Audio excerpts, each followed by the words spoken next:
Good morning children, welcome to the online class. In today's session we discuss about energy from the sun. Energy from the sun.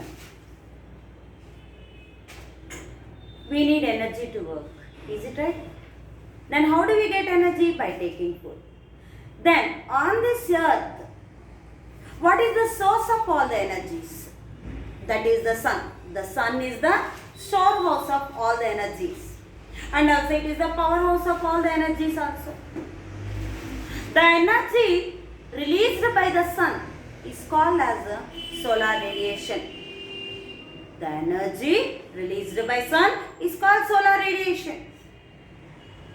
And whatever some objects release some energy, that also called energy released by one object, that also called as a radiation. Then the sun is releasing solar radiation, that is received by the earth, then that we call as a insolation. But the sun rays, the sun radiation, what we are that is releasing, that is not reaching the earth's surface. 1/3 of the sun's rays absorbed in the atmosphere, they won't reach the earth's surface. After receiving the earth's surface, after reaching the earth's surface, some of the sun rays are absorbed by the soil and all this, and again it will be reflected into the atmosphere.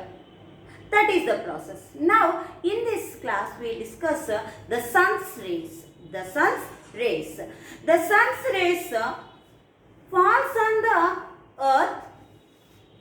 It is not equal uniformly.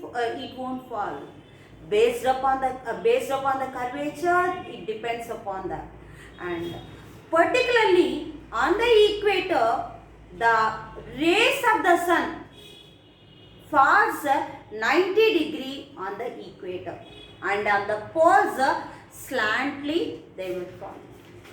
Sun rays fall 90 on the equator, then on the poles the sun rays fall slantingly. Then the receiving heat also will be different from place to place. The heat which we get on the equator is more because of direct rays, 90 angle.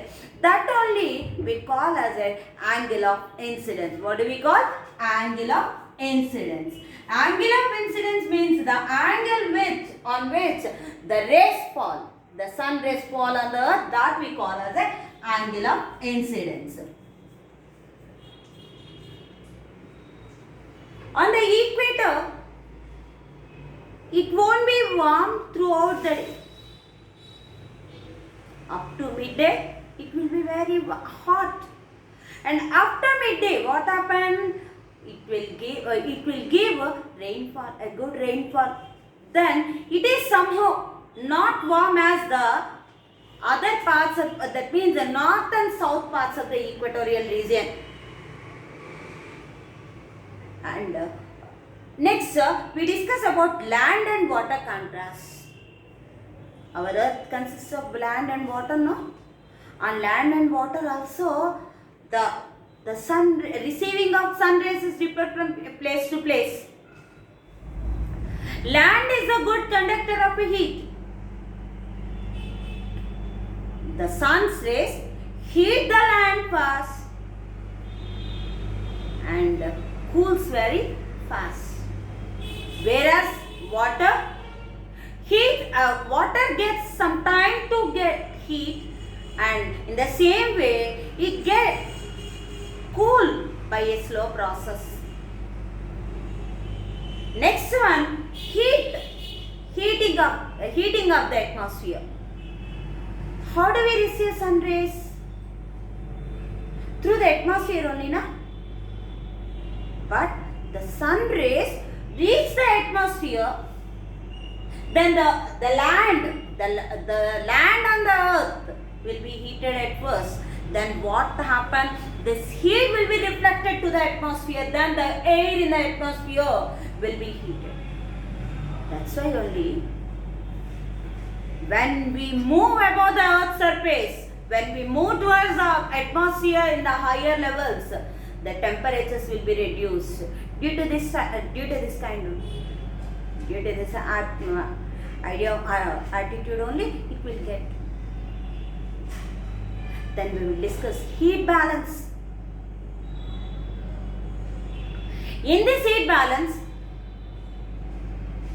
the sun rays falls on the ground, on the earth's surface, then it will be reflected.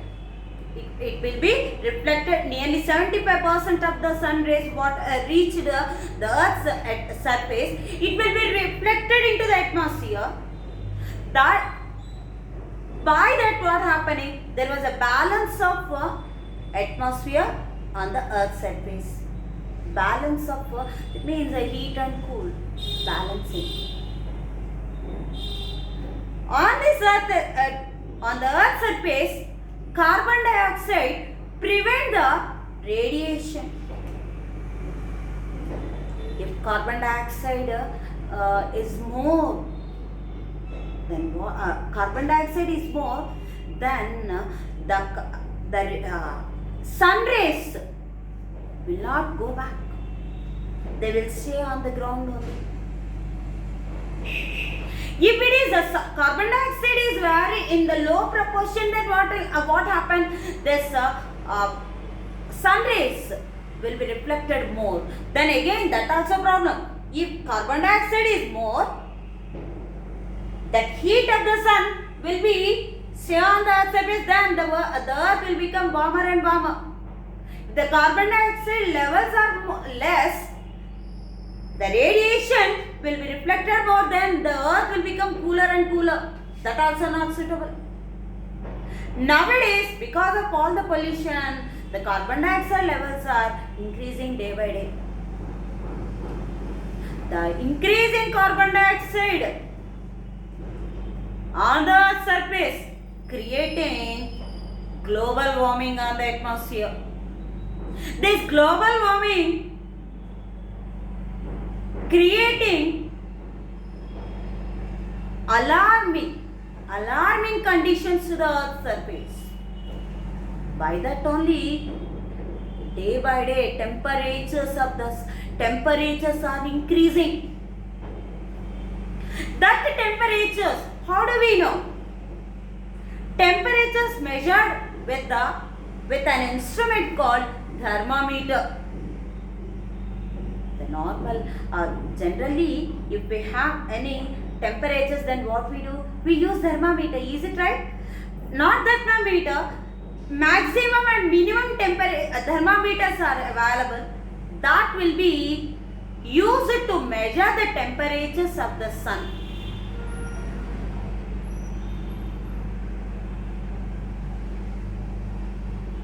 Thank you. The remaining topic will be discussed in the next class.